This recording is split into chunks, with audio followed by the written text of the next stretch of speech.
जय. जय.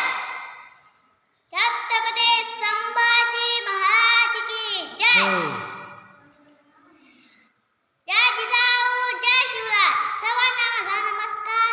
मी मोहन गजानन बुखारे आणि आज छत्रपती शिवाजी महाराज यांची जयंती आणि छत्रपती शिवाजी महाराज यांचा जन्म 19 फेब्रुवारी 1630 रोजी शिवनेरी किल्ल्यावरती झाला आणि छत्रपती शिवाजी महाराज यांच्या आईचे नाव जिजाऊबाई तर होते, तर त्यांच्या वडिलांचे नाव शहाजी होते.